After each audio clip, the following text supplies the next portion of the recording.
Hello friends, आज हम बात करेंगे इंपॉर्टेंट और यूजफुल टॉपिक के बारे में। आज हम बात करेंगे ब्लड प्रेशर के क्या साइंस और सिम्टम्स होते हैं, यानी हाइपरटेंशन के क्या साइंस होते हैं, क्या सिम्टम्स होते हैं, कैसे हम व्यक्ति को बता सकते हैं या व्यक्ति खुद पहचान सकता है कि उसको हाई ब्लड प्रेशर हो रहा है। काफ़ी लोगों की कॉमन भ्रांति या धारणा होती है, उनको ऐसा लगता है कि जब उनका ब्लड प्रेशर बढ़ता है तो उनको पता चल जाता है, तो लोग को भरोसे के बैठे रहते हैं कि भाई जब मेरा ब्लड प्रेशर बढ़ेगा मुझे पता चल जाएगा। इनफैक्ट लोग कई बार सरप्राइज भी करते हैं, सर मेरा ब्लड प्रेशर 170 180 हो गया, मुझे पता ही नहीं चला, ऐसा कैसे हो सकता है? हर आदमी को तो पता चल जाता है, मुझे क्यों नहीं पता चला? तो ये कंप्लीटली गलत धारणा है। 80 to 90% केसेस में ब्लड प्रेशर अगर ज़्यादा होगा तो आपको कुछ भी पता नहीं चलेगा। ब्लड प्रेशर को साइलेंट किलर बोलते ही इसलिए क्योंकि वो लंबे समय तक साइलेंट रहता है। वो जब तक कोई कॉम्प्लिकेट नहीं करता चीज़ों को, जब तक कोई सिस्टम को फेल नहीं करता, जब तक कोई बॉडी के ऑर्गन को डैमेज नहीं करता, तब तक उसको यूजली सिम्टम्स नहीं उसमें होते हैं। ज़्यादातर लोगों को कुछ पता नहीं चलता है कि उनको ब्लड प्रेशर है। हमने काफ़ी पेशेंट्स ऐसे भी देखे जिनका ब्लड प्रेशर 200, 250, 300 के लेवल्स पे भी लेके आते हैं सिस्टोलिक ब्लड प्रेशर। उसके बावजूद भी उनको बिल्कुल पता नहीं रहता। ओपीडी में रूटीन इवैल्यूएशन करते हैं, उनका ब्लड प्रेशर 200, 250, 300 निकलता है। तो ये भी काफ़ी कॉमन है। इसलिए इस भरोसे अगर कोई व्यक्ति बैठा रहता है कि भाई ब्लड प्रेशर का सिम्टम जब होगा तब मुझे पता चल जाएगा, ब्लड प्रेशर का तो सबको सिम्टम होता है, तो ऐसा कोई ज़रूरी नहीं है। 80 to 90% पेशेंट्स में कोई सिम्टम नहीं होता है, ये मान के चलना है। इसीलिए अगर आप इस भरोसे बैठे रहें कि भाई सिम्टम होगा तो मुझे पता चल जाएगा, तो 80% चांस है कि आप अपना डायबिटीज़ और अपना हाइपरटेंशन ये सब चीज़ों को लंबे समय तक मिस कर जाएंगे। और जब ये सब सिस्टम को कॉम्प्लिकेट करना चालू करेगा और सब सिस्टम एक एक करके फेल होना चालू होंगे, उसके बाद ही आपको समझ में आएगा कि भाई ये बीमारी तो मुझे हो चुकी है या मेरा ब्लड प्रेशर तो ऑलरेडी बहुत हाई जा चुका है, सारे सिस्टम फेल होना चालू हो गए। तो इसलिए साइंस एंड सिम्टम्स को समझना जरूरी है। तो इसलिए सबसे इंपॉर्टेंट चीज़ इस टॉपिक में समझना है जरूरी कि क्लियर कट कोई साइंस होते ही नहीं है। 80 to 90% पेशेंट्स में कुछ साइंस और सिम्टम्स नहीं होते। हाँ, 10-20% केसेस में आपको कुछ साइंस या कुछ वेग सिम्टम्स मिल सकते हैं जिनको आपको एनालाइज करने की ज़रूरत है और जिसको इंटरप्रेट अगर आप प्रॉपरली करेंगे। और ऑब्वियसली अगर ऐसा कुछ भी आपको मिलता है या एक से ज़्यादा फीचर्स मिलते हैं तो आप ब्लड प्रेशर को चेक कराएंगे, तो आप डायग्नोज कर पाएंगे कि आपको ब्लड प्रेशर का प्रॉब्लम है। टाइमली उसको अगर ट्रीट कराएंगे तो प्रॉब्लम से आप बच सकते हैं। टॉपिक के डिटेल्स में जाने से पहले जो लोग हमारे चैनल पर नए हैं उन्हें रिक्वेस्ट करूँगा कि वीडियोज़ को ज़्यादा से ज़्यादा लाइक और शेयर करें और चैनल को सब्सक्राइब करें। हाइपरटेंशन का सबसे कॉमन फीचर होता है हेडेक, जो कि 10-15% केसेस में होता है। ज़्यादातर ये डल एकिंग टाइप हेडेक होता है, कई पेशेंट में ऑक्सीपिटल या सर के पीछे की तरफ हेडेक होता है। ज़्यादातर ये सुबह के टाइम यानी मॉर्निंग में होता है। क्लियर कट हर पेशेंट में हेडेक हो ऐसा कोई ज़रूरी नहीं है। इसलिए हाइपरटेंशन में आप ये मान के अगर चल रहे हैं कि हर व्यक्ति जिसको हाइपरटेंशन है सबको हेडेक होगा, तो ऐसा बिल्कुल ज़रूरी नहीं है। हो सकता है, और हर होने वाला हेडेक हाइपरटेंशन रिलेटेड है ऐसा भी कोई ज़रूरी नहीं है। कई बार लोग क्या है, हेडेक के टाइम ब्लड प्रेशर चेक करते हैं तो क्योंकि बॉडी में पेन चल रहा है तो उसकी वजह से ब्लड प्रेशर ज़्यादा ही आता है, तो वो लोग को ऐसा लगता है कि क्योंकि मेरे को हाइपरटेंशन है इसलिए हेडेक हो गया है। जबकि उल्टा इनमें करेक्ट है कि क्योंकि उनको हाइपरटेंशन है इसलिए उनको हेडेक नहीं हो रहा, क्योंकि उनको हेडेक हो रहा है इसलिए उनका बीपी पेन की वजह से बढ़ गया है। तो इसलिए ऐसा उल्टा भी सही हो सकता है। और हर व्यक्ति जिसको हेडेक हो रहा है या पीछे की तरफ भी अगर हेडेक हो रहा है तो उसको हाइपरटेंसिव हेडेक है ऐसा ज़रूरी नहीं है। दूसरे कारण भी हो सकते हैं जिसकी वजह से रिफ्लेक्सली आपका बीपी थोड़े टाइम के लिए बढ़ सकता है। इसके अलावा हाइपरटेंशन की वजह से लोग को चक्कर आ सकते हैं और सर थोड़ा भारीपन लग सकता है, आपको हल्का लगे, इस तरह से सर घूम रहा है या इस तरह का एहसास हो, जिसे लाइट हेडेडनेस बोलते हैं। ये कुछ लोगों में हो सकता है, खासकर लोग जो अपना बॉडी पोस्चर चेंज करते हैं यानी बैठते से उठते हैं तो उनका सिस्टम जो है ब्लड प्रेशर कंट्रोल करने का कई बार कॉम्प्रोमाइज़ हो जाता है, इसकी वजह से उनको कई बार चक्कर आते हैं।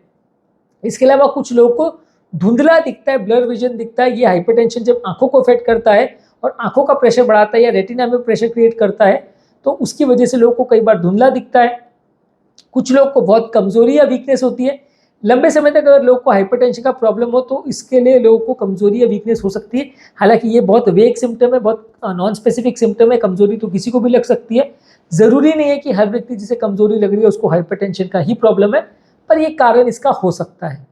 इसके अलावा कुछ लोगों को शॉर्टनेस ऑफ ब्रेथ यानी सांस फूलने का प्रॉब्लम हो सकता है। ऐसा तब होता है जब व्यक्ति को लंग्स में पानी भरने लगता है, हार्ट स्टिफ होने लगता है। हार्ट स्टिफ होने की वजह से पेशेंट डायस्टोलिक हार्ट फेलियर में या सिस्टोलिक हार्ट फेलियर में चला जाता है, जिसकी वजह से लंग्स में पानी भरता है या हार्ट को एक्स्ट्रा काम करना पड़ता है तो पेशेंट फेलियर में जाता है। तो ये भी एक काफ़ी लेट स्टेज सिम्टम है, जो कि हर हाइपरटेंसिव पेशेंट को सांस फूलेगी ऐसा ज़रूरी नहीं है। लेट स्टेज में ही ज़्यादातर लोगों को हार्ट फेलियर जब हो जाए लंबे समय तक हाइपरटेंशन की वजह से, तो ही लोगों को पता चलेगा। इसके अलावा कुछ लोग को छाती में दर्द हो सकता है। ऐसा इसलिए क्योंकि हाइपरटेंशन की वजह से हार्ट का प्रेशर बढ़ जाता है, हार्ट को एक्स्ट्रा काम करना पड़ता है। एक्स्ट्रा काम करता है तो उसकी ब्लड सप्लाई की रिक्वायरमेंट बढ़ जाती है। जब उसको पर्याप्त मात्रा में ब्लड नहीं मिलता है तो वो छाती में दर्द उत्पन्न होता है, जो कि काफ़ी केस में अंजाइनल पेन हो सकता है, यानी हाइपरटेंशन रिलेटेड अंजाइना कुछ लोगों को हो सकता है कि उनका छाती में नलियों के ब्लॉकेज में दर्द बढ़ जाए क्योंकि पेशेंट को ब्लड प्रेशर है। इसके अलावा लोगों को कई बार चेहरे पे लालीपन होना या फ्लशिंग होना, ये कई बार हो सकता है। हाइपरटेंशन की वजह से चेहरे की ब्लड वेसल्स अगर कई बार डायलेट हो जाए, उनका ऑटोनॉमिक कंट्रोल सिस्टम फेल हो जाए तो चेहरा लाल हो जाए या फ्लश्ड हो जाए, ऐसा हो सकता है। हालांकि उसका भी उल्टा सही है कि जब फ्लशिंग होती है तो आदमी इतना टेंशन में होता है, इतना एंशियस होता है कि ब्लड प्रेशर बढ़ जाता है। तो ज़रूरी नहीं कि हर आदमी जिसको फ्लशिंग हो रही है वो हाइपरटेंशन इसकी वजह से फ्लशिंग हो रही है। इसका उल्टा भी सही हो सकता है कि फ्लशिंग हो रही है इसलिए व्यक्ति को हाइपरटेंशन डिटेक्ट हो रहा है। नेक्स्ट है कि नाक से ब्लीडिंग हो सकती है, एपिस्टैक्सिस हो सकता है, जो कि ब्लड प्रेशर का काफ़ी इंपॉर्टेंट कॉम्प्लिकेशन है, क्योंकि नाक की नलियाँ बड़ी पतली पतली होती है और हाई प्रेशर की वजह से वो उतना प्रेशर सस्टेन नहीं कर पाती, इसके वजह से कई बार फट जाती है और उनमें से ब्लीडिंग होने लगती है। तो अगर किसी को नाक से ब्लीडिंग या एपिस्टैक्सिस हो रहा है तो उसका एक इंपॉर्टेंट कारण हाइपरटेंशन को मान सकते हैं। इसके अलावा धड़कन अनियमित हो सकती है। लंबे समय तक अगर किसी को हार्ट का प्रॉब्लम है, ब्लड प्रेशर का प्रॉब्लम है, तो हार्ट पर स्ट्रेन क्रिएट होता है, जिसकी वजह से हार्ट के रिदम प्रॉब्लम्स क्रिएट हो सकते हैं। लोग को धड़कन बढ़ने का प्रॉब्लम और धड़कन महसूस हो, इस तरह का प्रॉब्लम हो सकता है। कुछ लोग को किडनी डैमेज होने की वजह से यूरिन आउटपुट कम हो सकता है, या यूरिन का कलर चेंज हो सकता है, या यूरिन में ब्लड आ सकता है। यूरिन में ब्लड आने का कारण ये हो सकता है कि किडनी के अंदर की कोई नस अगर फट जाए तो वो ब्लीडिंग क्रिएट कर सकती है। और इसके अलावा किडनी फेल होने की वजह से यूरिन आउटपुट चेंज होना या कम होना, या यूरिन का कलर चेंज हो जाना, ब्राउनिश कलर का यूरिन आना, ये सारे भी फीचर्स हो सकता है हाइपरटेंशन के। अगेन इसमें भी उल्टा पॉसिबल है कि पेशेंट को किडनी फेल हो, इसकी वजह से भी हाइपरटेंशन हो सकता है। तो ये सारी चीज़ों में अंडा आया कि मुर्गी पहले आई, वो वाला कॉन्सेप्ट चलता है कि पहले हाइपरटेंशन हुआ इसलिए प्रॉब्लम हुई, कि पहले प्रॉब्लम हुई इसलिए हाइपरटेंशन आई। ये कई बार डिटेक्ट करना मुश्किल होता है। ज़्यादातर ये इसका डिटेक्शन जो है सर्कमस्टेंशियल एविडेंस पर चलता है, कि मान लीजिए कि पेशेंट को पहली बार हाइपरटेंशन डिटेक्ट हुआ, साथ में कोई सिस्टम फेलियर डिटेक्ट हुआ, तो आप मान सकते हो कि वो प्रॉब्लम की वजह से हाइपरटेंशन हुआ। पर वहीं अगर पेशेंट को लंबे समय से हाइपरटेंशन है और काफ़ी अनकंट्रोल हाइपरटेंशन है, और फिर किडनी फेल होती है, हार्ट फेल होता है, या रिदम प्रॉब्लम होता है, या पेन होता है, या हेडेक होता है, तो आप मान सकते हो कि वो हाइपरटेंशन रिलेटेड पेन या प्रॉब्लम हो सकती है। जबकि अगर पहली बार किसी को हाइपरटेंशन डायग्नोज हो रहा है तो काफ़ी चांसेस है कि वो प्रॉब्लम की वजह से हाइपरटेंशन क्रिएट हुआ। तो इस तरह से आप थोड़ा बहुत डिफ्रेंशिएट कर सकते हैं, क्योंकि ऑब्वियसली लंबे समय तक अगर हाइपरटेंशन रहा होगा तो उसने बाकी सब सिस्टम में भी कुछ ना कुछ चेंजेस किए होंगे। आप उनको कंपेयर करके डिटेक्ट कर सकते हैं कि पहले कौन सी प्रॉब्लम डेवलप हुई। इसके अलावा लोगों को थोड़ा कन्फ्यूजन हो सकता है मेंटल में, दिमाग में कई बार हाई ब्लड प्रेशर की वजह से दिमाग में हाइपरटेंसिव एन्केफेलोपैथी क्रिएट हो जाती है, ब्रेन में एक तरह से सूजन क्रिएट हो जाती है, इसलिए व्यक्ति इररिलेवेंट बातें करने लगता है, कुछ भी गफलत में चला जाता है, कुछ भी प्रॉपर समझ नहीं पाता, समझा नहीं पाता, और कई बार हाइपरटेंसिव एन्केफेलोपैथी में लोगों को मिर्गी आना भी चालू हो जाती है। तो वैसे में लोगों को भर्ती करना भी पड़ सकता है।